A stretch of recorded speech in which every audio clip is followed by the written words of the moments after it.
1 سال کا وصال ہو گیا. کسی نے پوچھا کیا بنا؟ کہا کوئی سرمایہ نہیں تھا، کچھ بھی نہیں تھا، پر ایک چیز کام آئی. کہا کیا کام آیا؟ کہا ایک جگہ ایک اللہ والے بیٹھے تھے، محفل تھی، مجمع تھا، وہاں ایک فرد نے درود پاک پڑھا تھا، اللہم صلی علی محمد کما تحب و ترضی لہ. درود پاک پڑھا تھا ایک شخص نے، اس کی وجہ سے سب نے درود پڑھ لیا.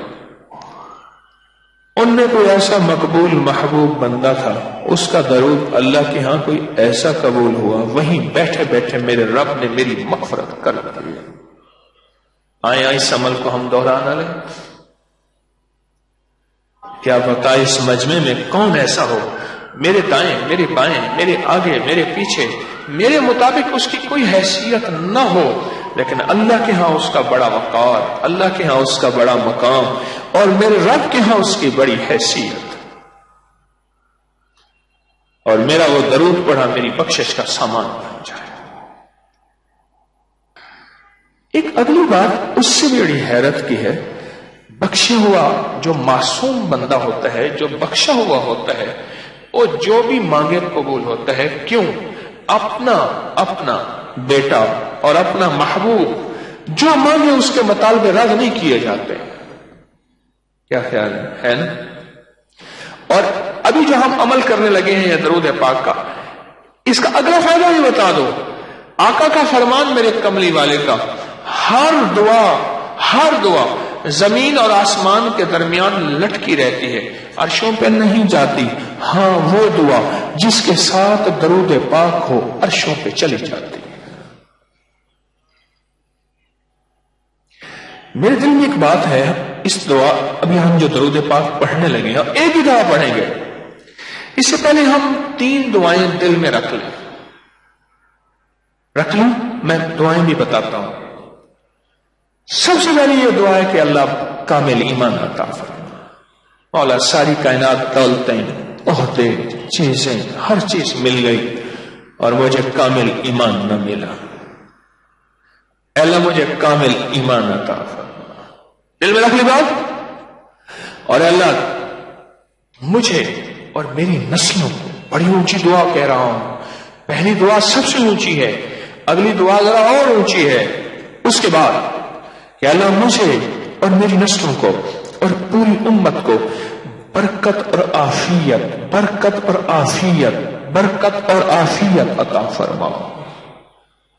برکت مل گئی نا، کبھی تیری نسلوں کی جائیداد ختم نہیں ہوگی، کبھی تیری نسلوں کی سواریاں گاڑیاں ختم نہیں ہوگی، کبھی تیری نسلوں کے گھر تمنگریاں ختم نہیں ہوگی، کبھی تیری نسلوں میں مال عزتیں ختم نہیں ہوگی، اور کبھی تیری نسلوں میں دولت راحت ختم نہیں ہوگی، اور کبھی تیری نسلوں میں بیٹے نعمتیں ختم نہیں ہوگی، اور کبھی تیری نسلوں میں مرادوں کا پورا ہونا ہمیشہ رہے گا.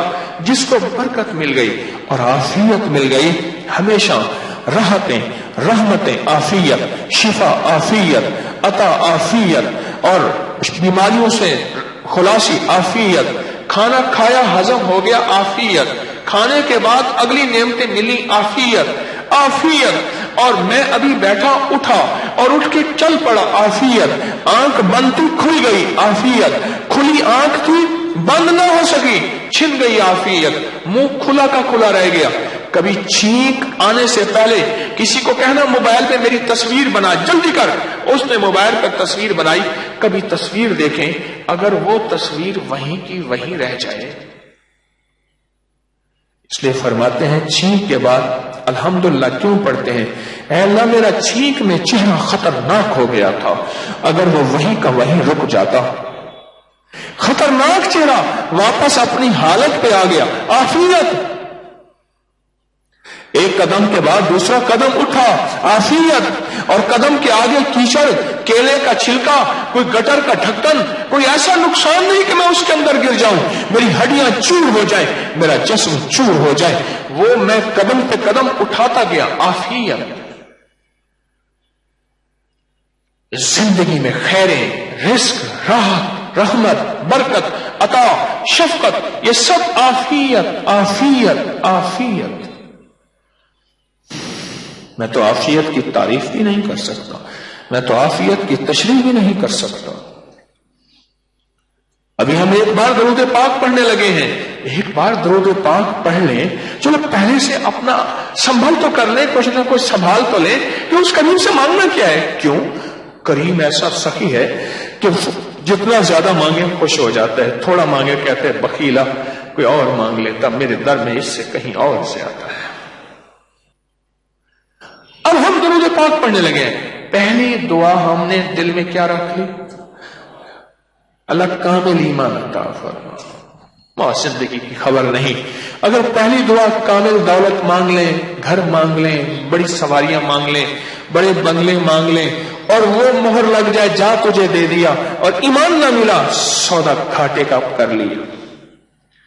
تو پہلی دعا ہم ابھی جو مانگیں گے, پہلے دعا دل میں رکھ لیں, یا اللہ کامل ایمان عطا فرما.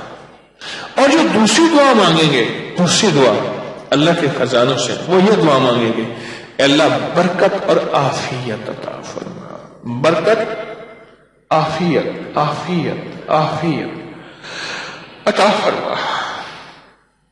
اور تیسری دعا جو مانگیں گے, اچھا یہ برکت اور عافیت میں آپ کی ساری مرادیں, آپ کے دل کی ساری چاہتیں, آپ کی نسلوں کے لیے رزق, آپ کے لیے رزق, دولت, بیٹے, نعمتیں, سکون, چین, بیماریوں سے چھٹکارا, بے اولادیوں سے چھٹکارا, اور دشمن, جادو, جنات, ان سے خلاصی, اور یہ ساری چیزیں اس برکت اور عافیت میں آ گئیں. ساری چیزیں اس برکت اور عافیت میں آ گئیں. اور تیسری دعا پتہ کیا مانگیں گے ہم؟ اللہ جتنا مجمع آیا ہے اور جتنا لائیو پوری دنیا میں ہمیں اسی وقت دیکھ رہا اور ہمارے ساتھ شامل ہے یا بعد میں دیکھے گا, اللہ ان سب کی مرادیں پوری فرما. تین دعائیں دل میں رکھ لی. اب پڑھیں میرے ساتھ, اللہم صلی علی محمد کما تحب و ترضی. پھر پڑھ لیں, اللہم صلی علی محمد کما تحب و ترضی لہ. پھر پڑھ لیں آخری تیسری دفعہ, اللہم صلی علی محمد کما تحب و ترضی لہ. بس. اور یقین سے کہہ رہا ہوں, اس بات پہ نہیں کہ میں کوئی ولایت کے دعوے کر رہا, اس درود پاک کی برکت, ان پردیسیوں کی قربانیاں, ان پردیسیوں کے دھکے, ان پردیسیوں کی ناگواریاں, اور ان پردیسیوں کے اللہ کے ساتھ مان اور اللہ کے ساتھ تعلق, اس بنیاد پہ کہہ رہا ہوں, مبارک ہو آپ کو انشاءاللہ. وَقَفَى بِاللَّهِ وَلِيًّا وَقَفَى بِاللَّهِ نَصِيرًا. آپ کو مبارک ہو انشاءاللہ تعالی. اللہ پاک نے آپ کی اور آپ کی نسلوں کی تینوں مرادیں پوری کر لی انشاءاللہ. اس پہ 2 رکعت نماز نفل شکرانے کے لازم پڑھیے گا. چیز ملنے کے بعد اگر شکر گزاری اور شکر ہو جائے, اللہ اس چیز کو چھینتا نہیں.